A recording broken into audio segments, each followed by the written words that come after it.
Bonjour à toutes et à tous.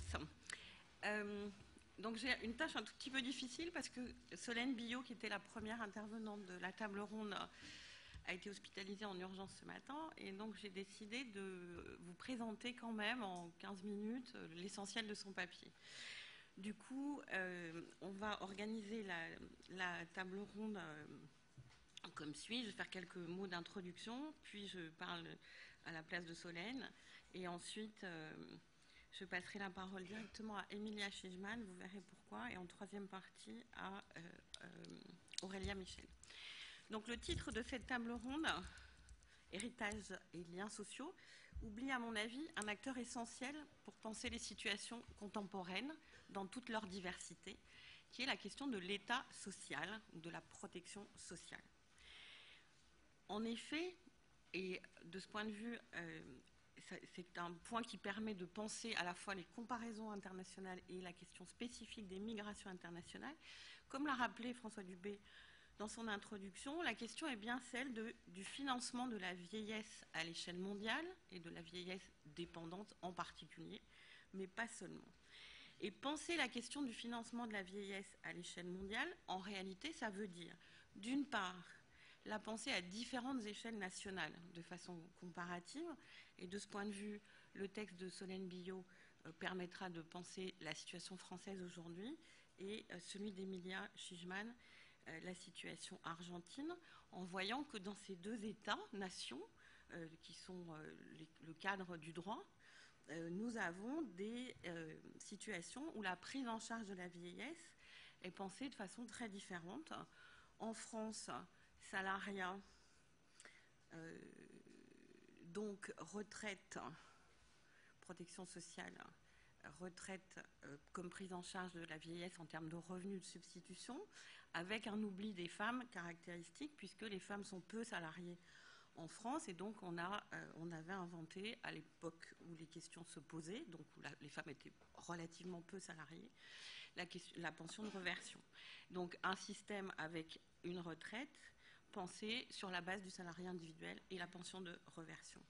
Mais en France toujours, cette question des revenus de substitution se pose dans de nouveaux termes dans la période tout à fait contemporaine, à partir du moment où le salariat, la remise en cause du salariat rencontre des carrières heurtées et donc des situations difficiles au moment des retraites.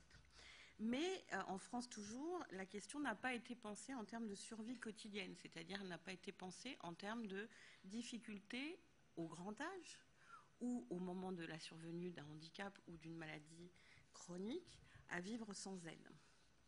Donc là aussi, on verra que ça pose des questions différentes en France et en Argentine. Et je vous laisse découvrir la situation de la protection sociale en Argentine et la façon dont les pauvres se débrouillent avec leurs questions de prise en charge de la vieillesse, à la fois en termes de revenus, de substitution et en termes de prise en charge des personnes dépendantes, notamment dans un contexte où l'État argentin invente, comme politique sociale pour les pauvres, le droit de propriété. Le deuxième point qui est important quand on veut penser le financement de la vieillesse à l'échelle mondiale, c'est de le penser à l'échelle des migrations internationales. Et c'est pour cela que j'ai demandé à Aurélia Michel d'intervenir en fin de parcours, puisque la question des migrations de travail international pose immédiatement des questions de droit social. Qu'est-ce qu'on fait? Est-ce que le droit social des travailleurs migrants, c'est quelque chose qui se pense dans le pays d'arrivée ou dans le pays de départ? Et qu'est-ce qui se passe entre le pays de départ et le pays d'arrivée en termes de protection sociale de l'individu salarié, mais aussi éventuellement de ses ayants droit familiaux? Donc poser la question en termes de protection sociale à l'échelle mondiale, c'est évidemment un défi intellectuel et pas seulement politique, puisque la diversité des situations nationales est très grande, que les assurances sociales de type retraite ne sont pas du tout les mêmes selon l'histoire, notamment politique, des différents pays, et également que la question de l'assurance sociale, comme nous le connaissons en France, est un point spécifique, puisque nous le pensons d'habitude en termes de santé, donc en termes de financement du système de santé, alors que, comme le disent les théoriciennes américaines du care, donc de la prise en charge quotidienne et non pas du cure, de la thérapeutique, alors que cette question, en tout cas en France, de la prise en charge non sanitaire des problèmes de santé, la prise en charge que j'appelle domestique des problèmes de santé, est posée, et vous verrez ça tout à l'heure, de façon complexe et tardive et probablement pas totalement satisfaisante. Donc je vous propose, alors malheureusement, vous allez continuer à m'écouter, et donc je vais vous proposer d'abord le texte de Solène Billot, et ensuite je donnerai la parole à nos deux intervenantes.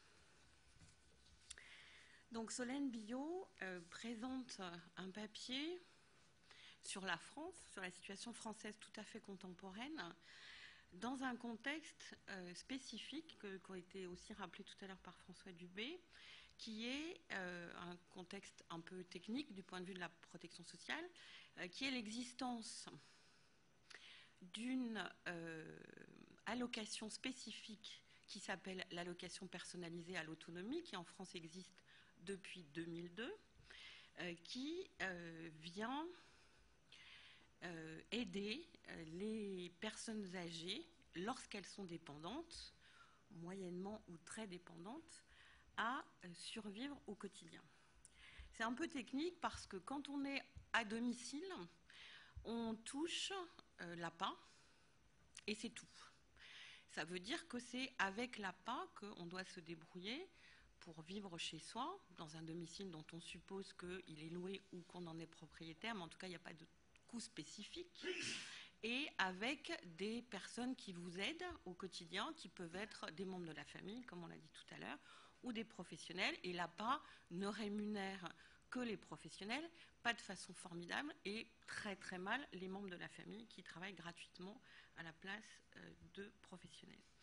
Donc ça, c'est la situation à domicile. Ça devient beaucoup plus compliqué en institution, puisque depuis 2002, le système de financement des maisons de retraite pour personnes âgées dépendantes, donc des EHPAD, fonctionne sur un budget à 3 parties. Une partie sanitaire qui relève de l'assurance maladie, donc qui est considérée comme des dépenses de santé.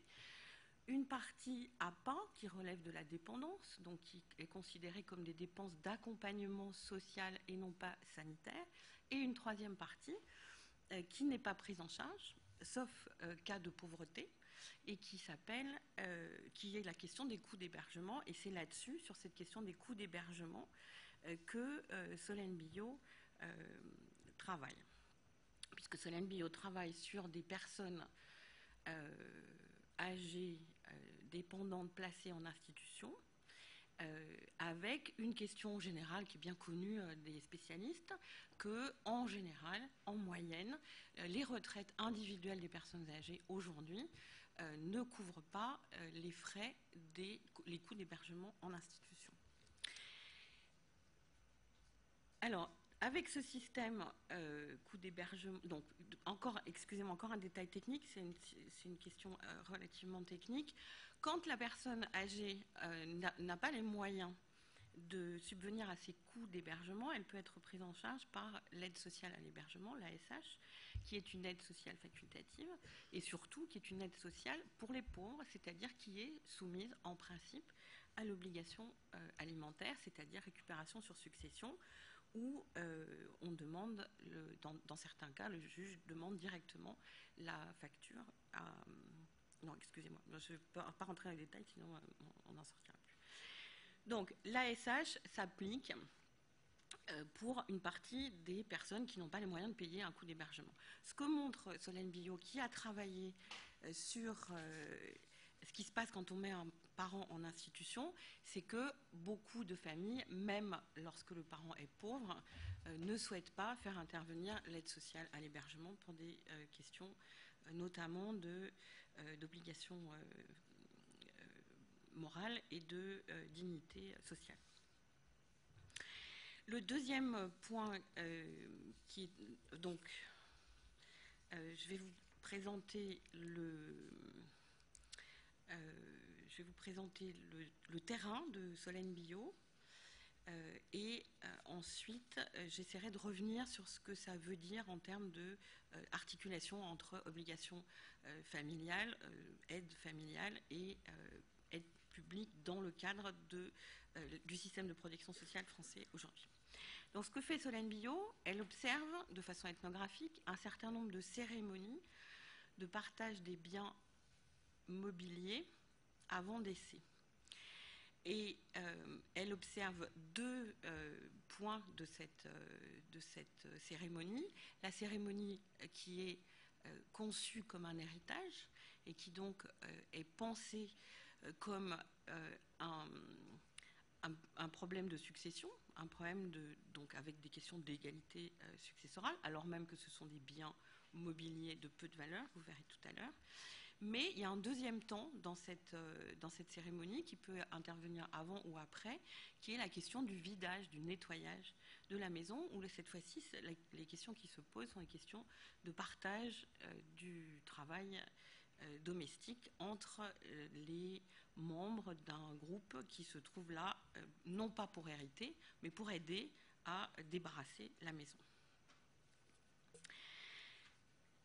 Donc je reprends la question qu'elle pose. Donc dès lors se trouvent confrontés plus ou moins rapidement après leur entrée en établissement, les familles se trouvent confrontées à une question cruciale, puisque les personnes rentrent en EHPAD, et vous savez qu'en France on considère que cette rentrée est définitive, c'est-à-dire que les cas de sortie sont extrêmement rares, ce qui est très différent de, par exemple, les établissements pour handicapés. Donc on rentre de façon définitive, donc on ne ressortira pas. Donc la question devient, que faire de tout le contenu de l'ancien logement qui doit être vidé, et qui doit d'autant plus être vidé que c'est la vente ou la location de cet ancien logement qui permettra de faire face au coût d'hébergement dont j'ai parlé tout à l'heure. Donc la chambre en maison de retraite ne permet en général pas d'apporter des objets et des meubles. Et par ailleurs, toutes les familles rencontrées s'organisent à l'occasion de ce déménagement et de ce vidage et nettoyage du logement pour distribuer non seulement les biens au sens notarial, mais les affaires de la personne âgée entre des membres de la parenté, qu'ils soient héritiers ou non. Donc ce que montre Solène Billot, d'une part, c'est que le fait de vider et débarrasser le logement laissé vacant est l'occasion d'une réunion familiale informelle, regroupant des apparentés de statuts divers. Donc ça, c'est le côté domestique. On va aider à une tâche domestique. Et l'aide à la tâche domestique, c'est les enfants de la personne, ses beaux-enfants, ses petits-enfants, éventuellement des voisins ou des gens qui viennent donner un coup de main. Ce qu'elle voit à ce moment-là, c'est que la répartition des tâches, de ces tâches domestiques, se fait selon des rôles très genrés. Les femmes s'occupent de l'intérieur, les hommes s'occupent de l'extérieur, et également selon les places dans la parenté. En revanche, il y a un deuxième moment qui est celui du partage des biens, qui lui est fortement ritualisé, qui ne regroupe que les enfants, c'est-à-dire les héritiers directs, et qu'elle examine dans un deuxième temps. Il y a quelque chose que je n'ai pas dit et qui est très important, c'est que ces cérémonies interviennent lorsque c'est le dernier parent qui rentre en institution. Puisque si un parent entre en institution mais que son conjoint reste à domicile, ce qui est assez rare, en tout cas on n'a évidemment pas ce type de situation. Donc nous sommes devant des veufs ou des veuves qui sont partis en EHPAD, et la question se pose de qu'est-ce qu'on va faire de leur domicile. Donc ce que montre Solène Billot, c'est comment la transmission dans la famille est un idéal largement porté par les enquêtés, et que si les critères d'égalité sont formellement appliqués, des arrangements permettent de récompenser ou au contraire de marquer une certaine mise à part de certains membres de la parenté. Et enfin, ce partage s'effectue sous une forte contrainte morale, plus forte qu'un partage après décès, parce que la personne âgée est toujours vivante, mais toujours absente du partage. Et sa présence en vie a pour effet, dans ce que voit Solène Billot, d'atténuer la conflictualité du moment, parce qu'on sait qu'il faudra lui rendre des comptes sur la façon dont les choses se passent.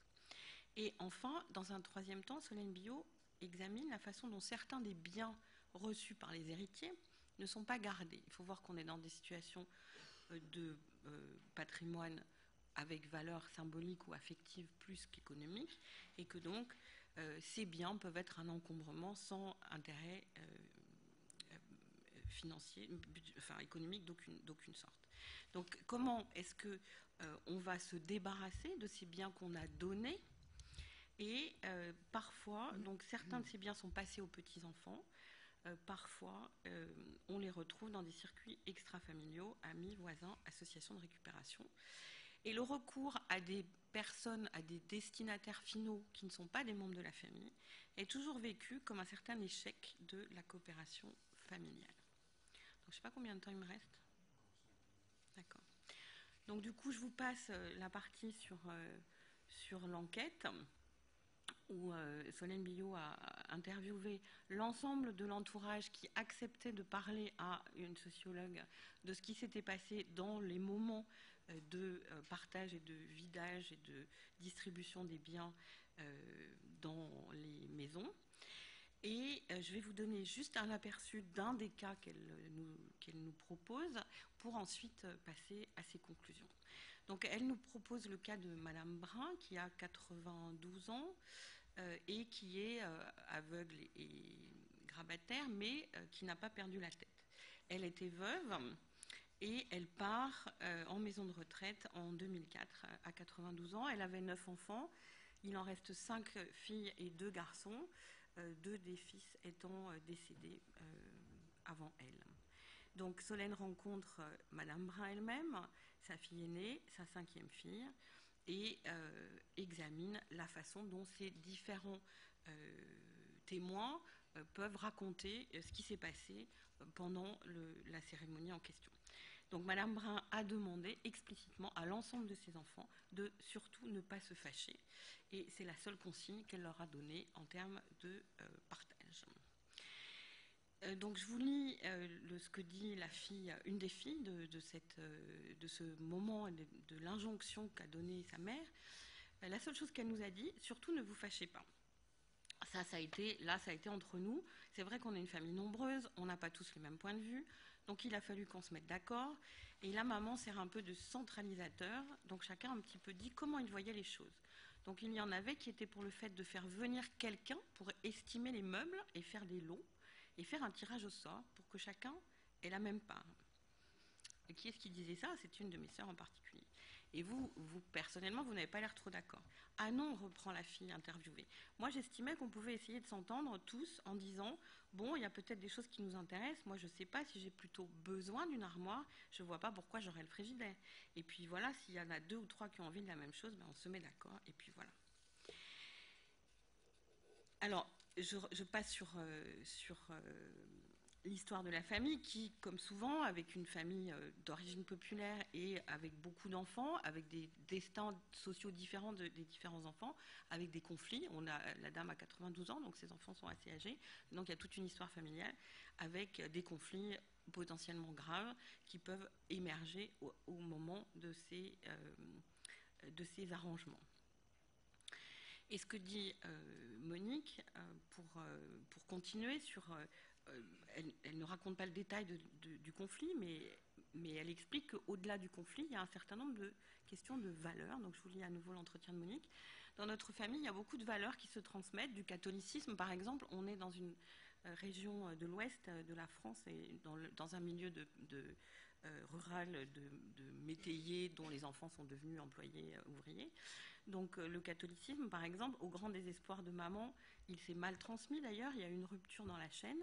Enfin, les pratiques religieuses ne se sont pas transmises, mais les valeurs morales, si, quand même. Par exemple, l'attachement aux maisons, c'est plus affectif, c'est pas la valeur de la maison, c'est le vécu et ce que ça recouvrait. Et c'est la raison pour laquelle, par rapport au partage, rattacher ça à des valeurs financières, ça me semblait, à moi, Monique, être en contradiction avec tout ce que nos parents nous avaient inculqué jusqu'à présent. Alors, ce qui se passe, c'est qu'on se met d'accord, on élimine la suggestion légale et aléatoire de la fille qui dit on va faire des lots, on va demander à quelqu'un d'estimer et on va répartir au hasard, donc qui est le point de vue, on va dire, égalitaire républicain. Donc cette fille-là, elle est mise de côté. Et on se met d'accord, donc l'ensemble des enfants qui sont là se mettent d'accord sur la répartition en fonction des besoins des différentes personnes qui sont autour. Donc là, pour ne rien perdre de la démonstration de Solène, je vais reprendre un peu en détail sa conclusion. Le fait de débarrasser l'ancien logement de la personne âgée et de répartir son contenu porte une importante charge affective, ce qui en fait un lieu privilégié d'expression des normes et des enjeux attachés par chacun aux relations familiales. Comme on l'a vu avec l'exemple de Madame Brun, plus la personne âgée est valide et autonome, plus sa présence symbolique favorise les consensus, ou du moins la mise en scène du consensus, et des relations familiales harmonieuses. Cependant, quoi qu'il arrive, ce tri et cette répartition des biens rappellent la potentielle proximité du décès, ce qui rend le moment angoissant. L'insistance des enquêtés sur le fait que leurs parents âgés aient toujours en vie est alors, plus qu'un moyen d'euphémiser les tensions relatives à la répartition, une tentative de contrer la symbolique forte et moralement dérangeante de l'héritage, puisque ça signifie que la personne est déjà morte alors qu'elle ne l'est pas encore. Le récit du moment clé et de son organisation pratique se centre le plus souvent autour de deux types de tâches rarement associées. D'un côté, on trouve les décisions patrimoniales, le partage. Je rappelle le partage de biens mobiliers de faible valeur, qui mobilise les apparentés dans une logique d'héritage. Les enfants au premier plan, la personne âgée physiquement absente, les petits-enfants au second plan et l'exclusion éventuelle des conjoints. Ou en tout cas, pas de personnes qui ne feraient pas partie du cercle des héritiers. Ces décisions ne sont jamais déclarées et ne font jamais l'objet d'une évaluation extérieure, même si, comme on l'a vu dans le second point, Cécile a proposé de demander une estimation par un tiers. Les logiques mises en œuvre correspondent en réalité, dans ce moment particulier, à celles du droit de l'héritage, avec notamment la recherche d'égalité des parts reçues entre héritiers, bien que leur mise en pratique soit toujours négociée et arrangée en famille. D'un autre côté, ce grand moment clé, c'est aussi un moment du nettoyage final qui intervient avant ou après le partage, dans le cas où les personnes âgées sont propriétaires. On est ici dans une logique de tâches domestiques qui mobilise souvent les apparentés déjà aidants, qui ne sont donc pas forcément des héritiers, qui peuvent être des apparentés symboliques et pas légaux, pas officiels, des apparentés déjà aidants ainsi que leurs conjoints, parfois certains petits-enfants. Les rôles endossés font référence à une division traditionnelle du partage domestique entre les genres. Ce moment est moins ritualisé que celui du partage et mobilise des apparentés en moins grand nombre, mais en même temps peut mobiliser des aidants moins directement concernés par l'héritage. Le résultat du partage des biens, c'est que la transmission aux descendants d'un maximum de ces biens, potentiellement inutiles, voire encombrants, soit un idéal partagé et valorisé. La priorité est donnée à la ligne directe, le caractère obligatoire des dons, le caractère obligatoire de la réception des objets, la recherche de l'égalité, etc. Ceci dit, même dans ce moment très ritualisé de transmission égalitaire, les conditions de vie des générations récentes sont des raisons très admises qui justifient de ne pas pouvoir ou de ne pas vouloir les recevoir. Par exemple, quand les enfants ne sont pas en état de prendre la grande armoire dont on ne saurait que faire dans un tout petit appartement, il n'y a pas de sanction morale, malgré la déception. Parce que pour les enquêtés, c'est évidemment, on a un idéal de transmettre des biens potentiellement inutiles et encombrants, mais on va quand même faire avec les contraintes des générations descendantes, des générations d'en dessous. De même, l'injonction de Madame Brun à conserver ses biens est secondaire par rapport à celle de ne pas se fâcher. Elle se veut, plus que l'expression d'un idéal, d'un impératif normatif, un souhait de réparation des liens familiaux qu'elle sait conflictuels. Cependant, si les sorties de biens des circuits familiaux s'avèrent fréquentes et non nécessairement mal perçues, elles doivent être de bonne morale. Les dons aux jeunes gens, par exemple aux amis des petits-enfants ou aux personnes en difficulté économique à travers les associations laïques ou religieuses de secours de réinsertion, sont les archétypes de la transmission extrafamiliale réussie.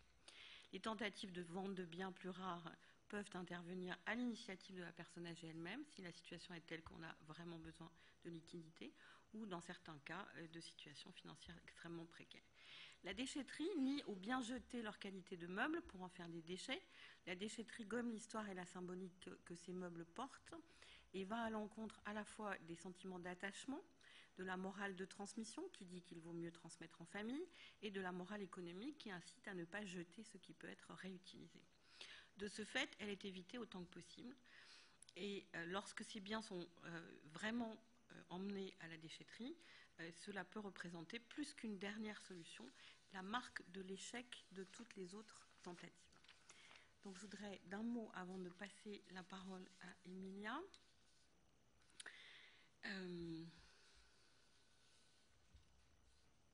Non, je vais passer la parole à Emilia et je reviendrai sur ces questions dans le débat. Excusez-moi. Emilia, Merci beaucoup. C'est lors d'une enquête de terrain importante sur les pratiques économiques dans un quartier pauvre de Buenos Aires que je suis venue à m'intéresser à la question de l'héritage. Dans ces quartiers de logements sociaux destinés à l'accession à la propriété, l'État reste encore, à son insu, le principal propriétaire et gestionnaire des logements. Néanmoins, tout un marché officieux s'est glissé dans les failles de contrôle administratif et la possession d'un titre d'occupation donne lieu à des cessions, des ventes, des locations et, pour étonnant que cela puisse paraître, à des retransmissions en héritage.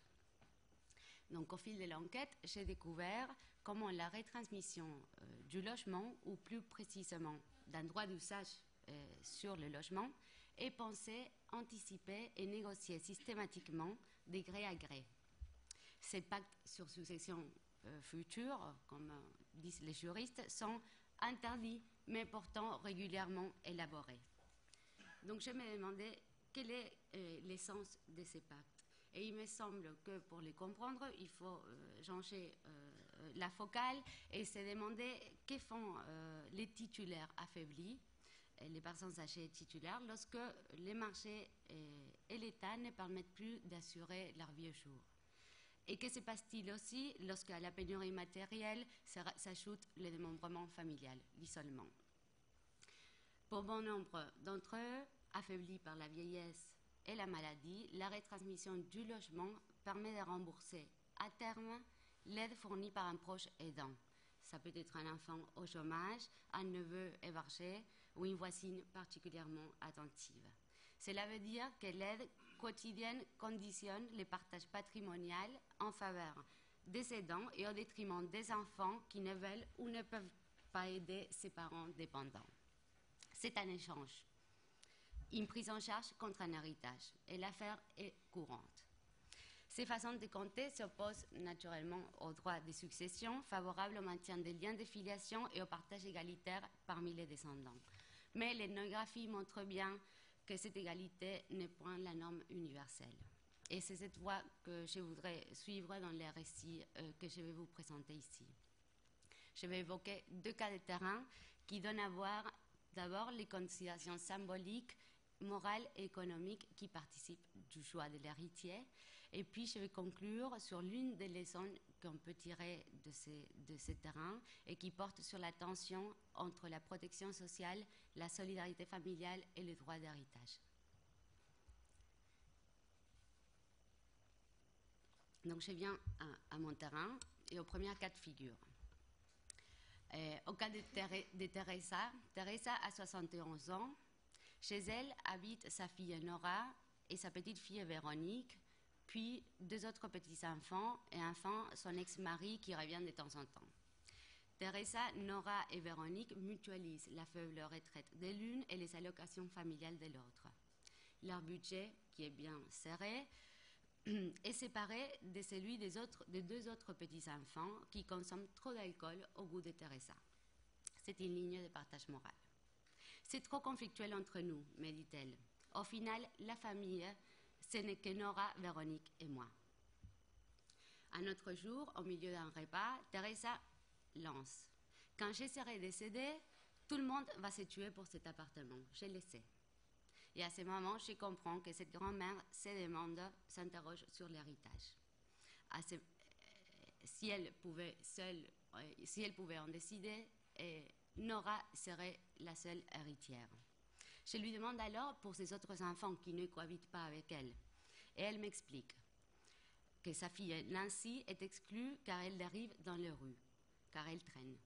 Il en va de même de ses deux autres filles qui ne passent jamais la voir et n'ont jamais vécu avec elle. Enfin, ces deux garçons sont écartés parce qu'ils possèdent déjà une maison.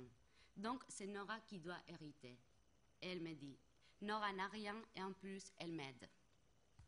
Donc, on voit que la transmission du logement est pensée à la fois comme une compensation envers l'enfant les plus pauvres, les plus démunis, comme Nora, et une reconnaissance pour son aide quotidienne. ainsi de rééquilibrage ces fonds envers les plus faibles, mais à condition qu'ils remplissent leurs charges et leurs devoirs au sein de la maisonnée. D'autres scénographies réalisées dans d'autres parties de l'Amérique latine rapportent des conceptions similaires. Dans les quartiers pauvres de Guadalajara, Mexico par exemple, les testaments sont à l'oubli et les femmes manifestent juste leur volonté de retransmettre leur maison à l'enfant qui cohabite et qui prend soin d'elle. Naturellement, cette perspective fait durer la relation d'hébergement, fixant l'enfant dans son rôle d'aidant. Comme on le voit, la solidarité familiale réputée gratuite par le droit ne l'est pas du tout pour les familles. Donc, dans cette cité, les personnes âgées, notamment les grands-mères, ont l'habitude de passer en revue l'ensemble d'enfants et de petits-enfants en faisant la vision de ceux qui aident et ceux qui n'aident pas. Ces comptes sont doublés par une donnée majeure. Et cette donnée sur laquelle il y a un ménage sur 10 qui est composé d'une personne seule, et souvent âgée, et qui cherche une aide. Et simultanément, 50% des adultes de cette cité sont hébergés par leur famille ou par un proche. C'est un hébergement contraint. C'est-à-dire que les disponibilités des chambres chez les personnes âgées sont guettées par ces jeunes au chômage qui sont prêts à l'échange. L'état de santé des uns et la réputation des autres sont surveillés, car échanger un hébergement contre une prise en charge, c'est ouvrir la voie à un possible héritage, comme dans le cas qui suit. Donc je reviens sur mon journal de terrain. Un matin de septembre, des voisins arrivent au dispensaire de santé de la cité avec une vieille dame, Maria, qui vient de perdre sa sœur avec qui elle habitait. Très affaiblis physiquement, ils ne savent pas où l'orienter. Le bouche-oreille va vite, chaque assistante sociale du dispensaire de santé cherche un lieu, un accueil ou une aide-soignante. Et on pense immédiatement à Jorgelina, une voisine qui est hébergée chez ses parents avec son partenaire et ses enfants. Comme on sait que la cohabitation ne se passe pas du tout bien, on se demande pourquoi Jorgelina n'irait pas vivre chez Maria. Elle s'en occuperait bien. L'affaire est réglée et Jorgelina déménage chez Maria. Au fil de mois, l'assistante sociale du dispensaire de santé apprend que cette relation, cette alliance marche si bien que Maria veut donner son appartement à Jorgelina. Maria lui a dit « Je n'ai pas d'héritier et mes neveux ne sont jamais venus me voir. Alors je veux que tu gardes cet appartement pour toi. » La décision peut paraître surprenante. Comment comprendre ces retransmissions ou ces legs extrafamiliaux que par ailleurs, lorsqu'on regarde la jurisprudence, les tribunaux et les familles d'origine réprouvent si fréquemment comme étant disproportionnées. Et on peut se demander si c'est une absence de mesure de la dame âgée ou une perception déformée de l'aide. Du point de vue de l'aidée, c'est-à-dire de Maria, on peut penser que l'aide continue des mois durant dépasse les cadres de la stricte relation de service et que ces surcroît d'attention, de soins ou d'affection méritent une reconnaissance au-delà de l'hébergement ou du simple salaire. La prise en charge, l'aide à domicile couplée d'un hébergement durable crée, comme l'ont montré plusieurs anthropologues, dont Florence Weber, des liens affectifs assimilables à des relations de parenté. Et lorsqu'il n'y a pas de salaire et que la relation repose simplement sur l'hébergement gratuit, comme dans le cas de Maria et Jorgelina, l'aide s'approche encore plus à des relations de parenté avec leur forme de générosité. L'héritage signe alors l'entrée de l'hébergé aidant dans la famille. Une entrée symbolique, bien sûr. Mais on peut penser aussi qu'on peut interpréter autrement ce type de retransmission et penser que la promesse d'héritage intègre un autre élément essentiel qui est celui de la confiance dans la continuité de la relation de service. La confiance morale est ici essentielle, car en qui peut-on avoir de confiance dans ces moments critiques en fin de vie? et comment tenir l'aidant, comment faire durer la relation d'aide lorsqu'il n'y a pas de contrat, il n'y a pas de salaire et on est en plus dans une économie extrêmement pauvre.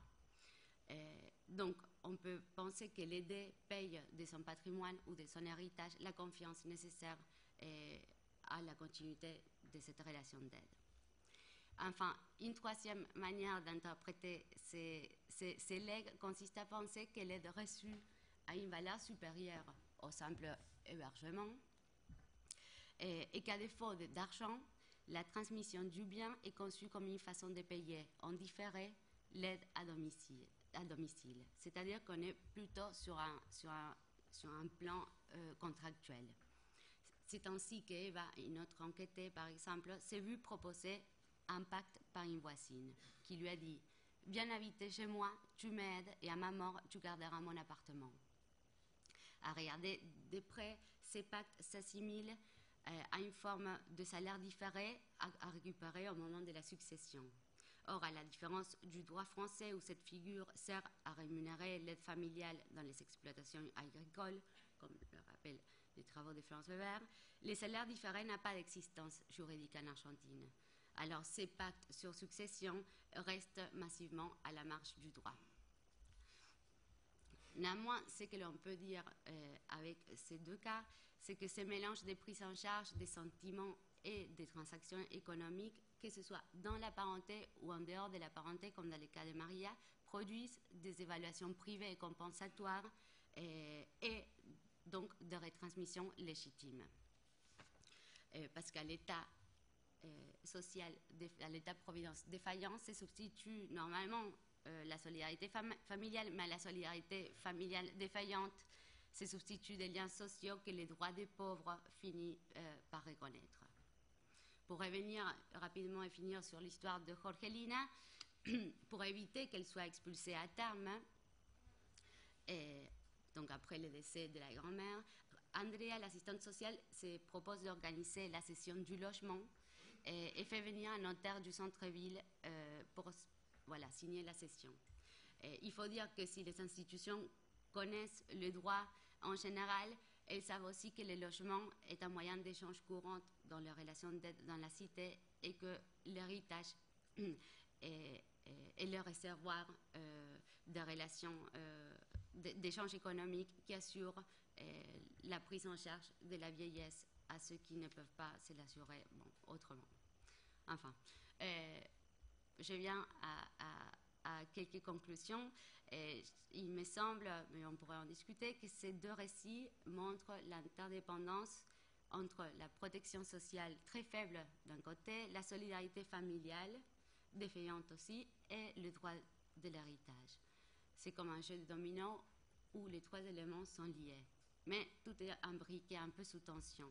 Parce que quand l'État et les familles ne peuvent pas apporter aux personnes pauvres et âgées le nécessaire, se déploient alors des stratégies informelles d'héritage grâce auxquelles les pauvres s'assurent justement l'aide dont ils ont besoin.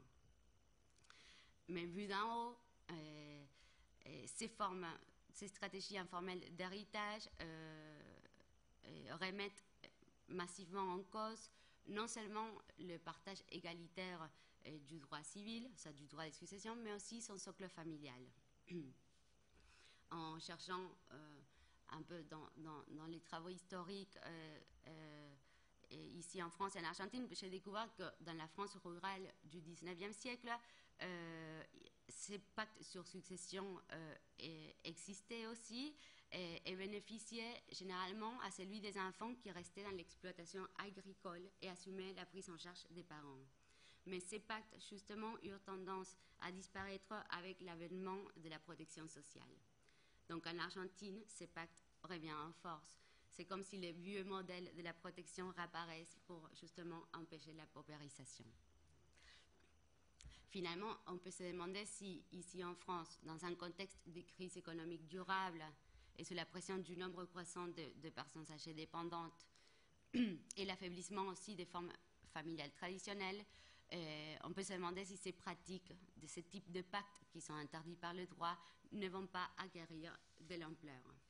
La situation pourrait se traduire par des tendances, soit le retour justement à ces protections privées et à des donations officieuses, soit un renforcement de la protection sociale qui permettrait aux droits civils de s'exercer pleinement.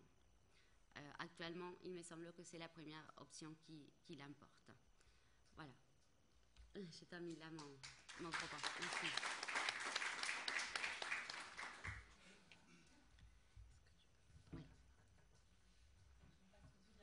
Oui. Merci. Merci donc Florence Weber pour votre introduction et merci aussi à François Dubé pour votre introduction de ce matin. Et ça me donne l'occasion de tout de suite préciser deux petites choses par rapport à ce que vous avez présenté. C'est un point de contexte.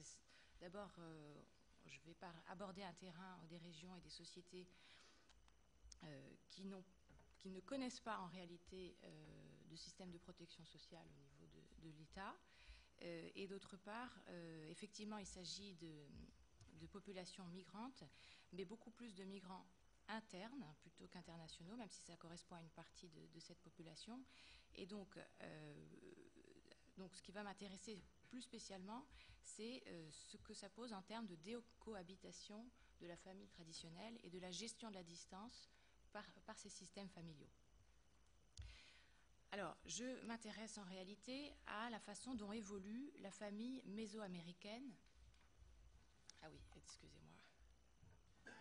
À la famille mésoaméricaine au long du XXe siècle et à l'épreuve de différentes séries de migrations qui se sont déroulées depuis le début du siècle et la révolution mexicaine. Cette famille mésoaméricaine a développé des systèmes d'organisation dans l'espace qui font parler aujourd'hui d'économie familiale d'archipel. Et à travers cette figure de l'archipel familial, on peut réfléchir à ce que ça représente en termes de patrimoine. Quel est le patrimoine de ces familles étendues, qui est le résultat de plusieurs générations de migrants qui ont accumulé des biens dans plusieurs lieux. Je vous en signale ici les plus importants. Cela implique évidemment des modalités spécifiques de l'héritage qui soient capables de transmettre non seulement cet ensemble de biens, mais aussi les liens qui existent entre les lieux et qui est probablement l'enjeu majeur de la reproduction de cette famille multilocalisée et élargie. Donc, pour précision, je travaille dans la région du sud du Mexique et l'exemple que j'ai choisi aujourd'hui, c'est la communauté indienne de Sanatepec, qui est représentée ici en rouge, et qui connaît depuis le début du siècle des migrations vers les villes pétrolières voisines, vers la ville de Mexico et vers la frontière nord des États-Unis et en partie aux États-Unis. Alors je vais d'abord expliquer comment s'est constituée donc la famille en archipel au long du siècle et puis présenter ce qui apparaît comme un des principaux leviers de transformation de cette famille, c'est-à-dire l'accès à l'héritage pour les femmes. Alors, qu'est-ce que la famille en archipel ? Il faut partir du principe de la famille mésoaméricaine, qui est connue des anthropologues, enfin qui a été analysée comme telle par un certain nombre de travaux, qui se caractérise de la manière suivante. Il s'agit d'une famille virilocale, avec héritage différé, égalitaire mais préférentiel pour les garçons, et la préférence pour le dernier-né. Je vais expliquer concrètement ce que ça veut dire. Ça veut dire que les jeunes ménages, donc des enfants d'une famille, s'installent sur la parcelle de leurs parents, des parents du marié, vont y résider un certain temps, jusqu'à pouvoir s'installer tardivement sur leur propre parcelle avec leurs enfants. Parcelle qui sera acquise ou donnée par les parents. Seul le dernier-né reste sur la parcelle des parents et vit dans la maison avec eux, avec sa propre famille. Et c'est lui qui prend en charge la vieillesse des parents. Il recevra la parcelle du père, enfin des parents en héritage, la maison. Les autres auront reçu une partie du patrimoine de manière anticipée. Les femmes héritent également leur part, mais en général, il s'agit de patrimoine non agricole, ou si c'est le cas, ce seront les terres les moins productives. La conséquence de ce type de transmission, c'est l'expérience pour chaque famille d'une communauté résidentielle, indivise, sur cette parcelle des parents, temporaire mais très longue, où plusieurs foyers, ceux de la fratrie et ceux des parents, mutualisent un ensemble de biens et de services. Et c'est ce schéma que l'on retrouve dans les communautés rurales indiennes du début du XXe siècle au Mexique et pour la région centra-américaine en général. Au moment donc où s'applique, où a lieu la grande révolution mexicaine de 1910 et qui va mettre en place pendant 80 ans une grande réforme agraire qui vise à reconstituer la propriété collective traditionnelle sous une forme juridique et qui instaure, disons, la propriété collective dans le droit. Alors, cette législation révolutionnaire de la réforme agraire, elle vise aussi à maintenir une certaine structure foncière vivable pour la petite paysannerie et oblige à désigner en fait un successeur unique au titre sur la parcelle et au droit agraire, écartant de fait le reste de la fratrie. Et ce changement va s'ajouter au fait qu'à la fin des années 40, le Mexique va entrer dans sa transition démographique, puisque la population va doubler entre 1950 et 70 à peu près, puis à nouveau entre 70 et 95. Alors cela conduit rapidement la population de jeunes actifs dans les années 60 à de fortes migrations, par exemple vers la ville de Mexico ou encore les sites industriels voisins. Et ce qui fait que les jeunes ménages, au lieu de s'installer avec leurs parents, vont résider en ville, y élèvent leurs enfants, qui étudient, et peu à peu vont acheter leur logement en ville. Et cette première migration voit des installations définitives des enfants hors de la communauté, mais sur des sites qui sont suffisamment proches pour permettre de poursuivre des relations familiales et communautaires suivies, c'est-à-dire que la communauté indivise de la fratrie continue de s'exercer dans la circulation de services et d'échanges, mais aussi dans le partage des patrimoines, composés donc des biens agraires, agricoles et des maisons dans le village, mais aussi éventuellement des appartements ou des biens acquis en ville. Alors cette configuration permet surtout à la génération suivante de profiter de cette première expérience migratoire, puisqu'on va pouvoir facilement aller s'installer chez un oncle à Mexico ou trouver du travail dans une usine dans le nord. Alors effectivement, au début des années 90, il y a un nouvel effet de la croissance démographique qui expulse à nouveau une grande partie des actifs des zones rurales, mais cette fois le contexte économique est différent. Voilà, j'avais loupé une diapo, excusez-moi. Est différent. Les marchés de l'emploi ont beaucoup évolué. Ils se situent plus volontiers aux États-Unis, où évidemment la circulation avec le village d'origine est très compliquée, voire impossible, et plus souvent dans la zone de la frontière nord, où s'installe un ensemble d'usines qui bénéficient donc du différentiel du coût de la main-d'œuvre.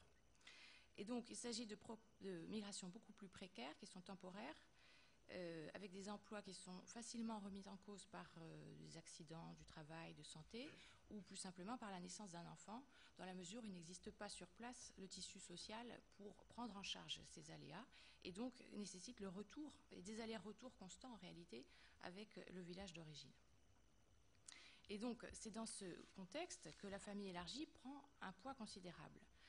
Cela permet effectivement aux jeunes ménages de continuer à se déplacer, circuler entre plusieurs lieux de migration, les villes industrielles, Mexico, la frontière, la ville voisine du village peut-être, afin en réalité d'optimiser toutes les opportunités de travail et de services. Et cette circulation, elle est évidemment articulée par la famille élargie, et le village d'origine et la parcelle agricole est le point d'ancrage de cet archipel. Donc, toujours dans alors un exemple de famille peut-être pour illustrer. Je crois que j'ai une petite photo de la mère de la Maria, la personne concernée, mais je vais plutôt remettre ce schéma-là, ça sera plus efficace. Donc, Miguel et Robles et Adela Lopez ont eu 7 enfants entre 1940 et 1950. 5 sont partis travailler sur les sites pétroliers voisins et 2 d'entre eux s'y sont installés définitivement. Tous ont une part de la parcelle des parents sur laquelle 5 enfants donc vivent toujours, restés ou rentrés. Maria, donc, une de leurs filles, est rentrée après 34 ans de séjour avec son mari et ses enfants à Mexico. Là-bas, ils ont une maison qu'ils achètent à crédit, où résident 2 de leurs 5 enfants. Et une de leurs filles a dû revenir avec eux au village pour élever ses 2 enfants seuls. Et elle vient de partir pour la frontière nord en laissant une de ses petites filles, dont Maria s'occupe avec l'aide de sa nièce, la fille de son plus jeune frère, celui même qui est le dernier né, qui s'occupe des vieux parents et qui récupérera la parcelle agraire.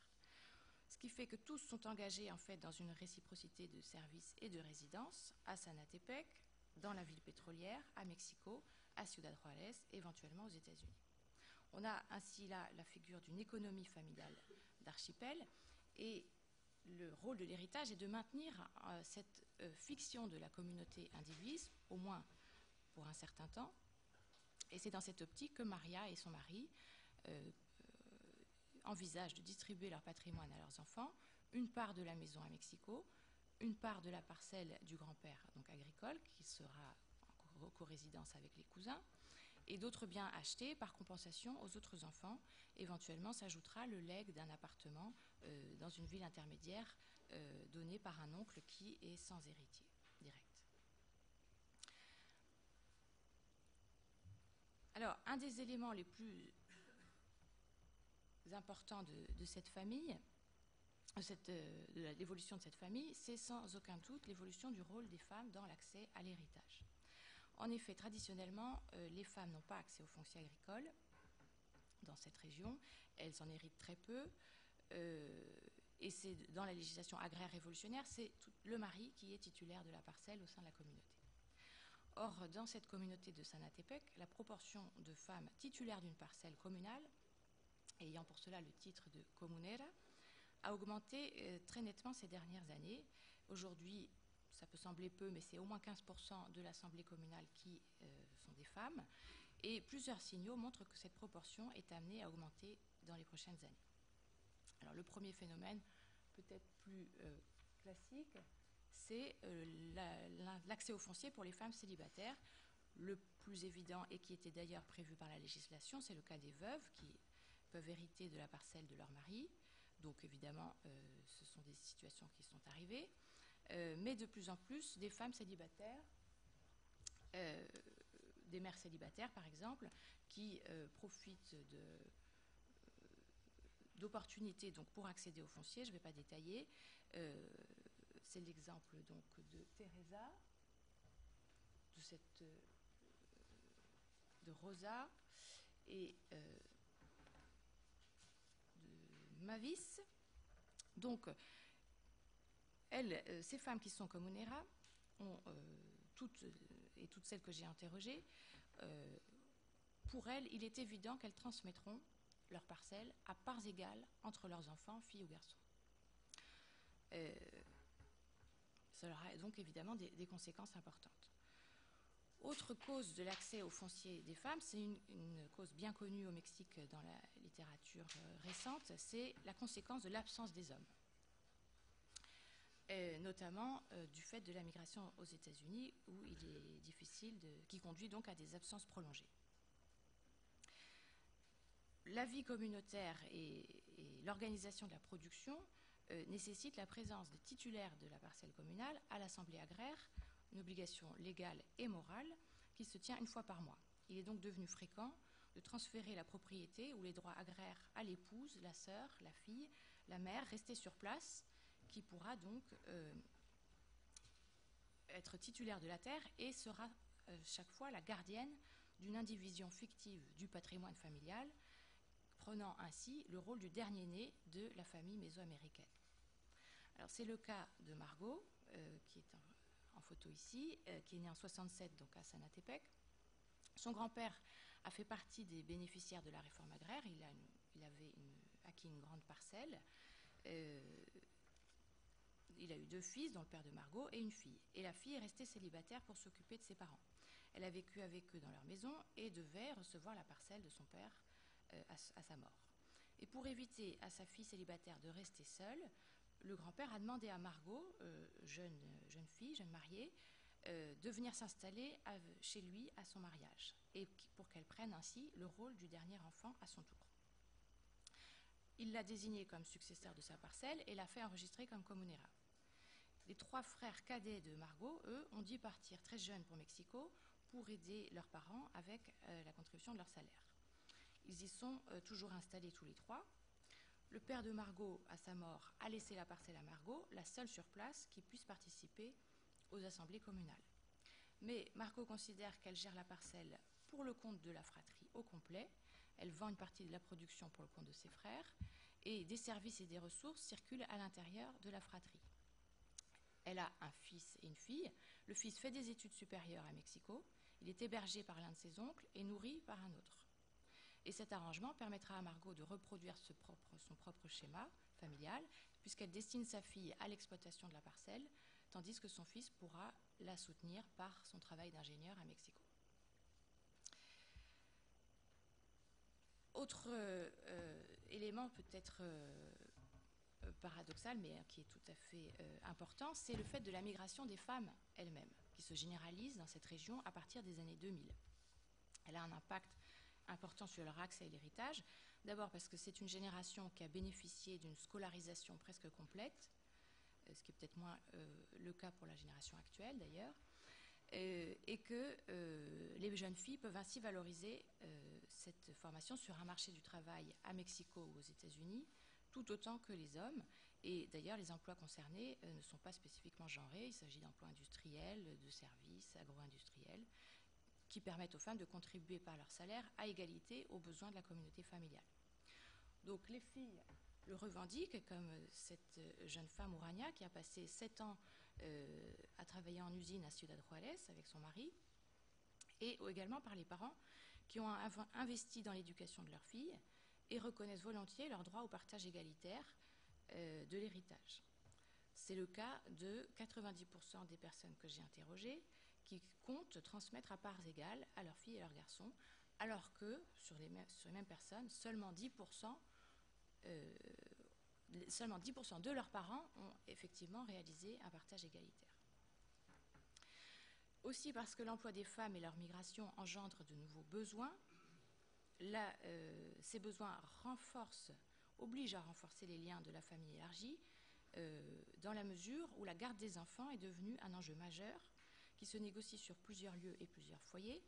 Par exemple, une mère de famille qui a envoyé sa fille aînée de 3 ans pendant 3 ans chez sa sœur qui est en migration pour qu'elle y fasse son lycée, et ce qui correspond à la contrepartie de la sœur pour participer à la prise en charge du grand-père, cette jeune femme étant également une dernière-née qui a pris en charge la parcelle familiale.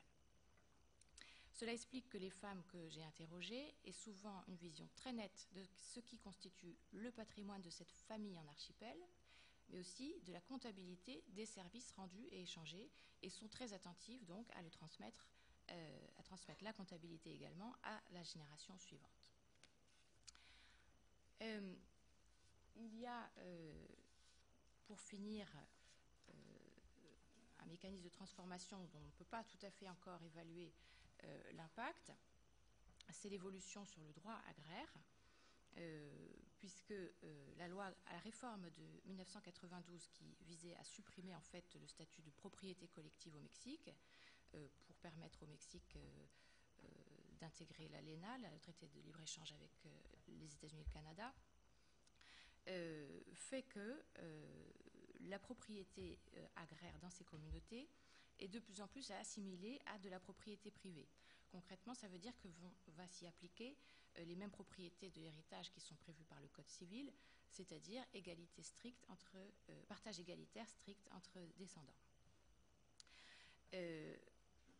Alors, on le voit très bien dans le fonctionnement de l'Assemblée agraire de Sanatépec, qui est censée donc garantir le droit agraire et donc le principe du successeur unique. Dans les différents conflits surgis ces dernières années, on a volontiers favorisé ou constaté la prééminence du droit civil sur le droit agraire, et donc le partage entre tous les héritiers devient un argument beaucoup plus audible, et notamment en raison de la participation des femmes à cette assemblée.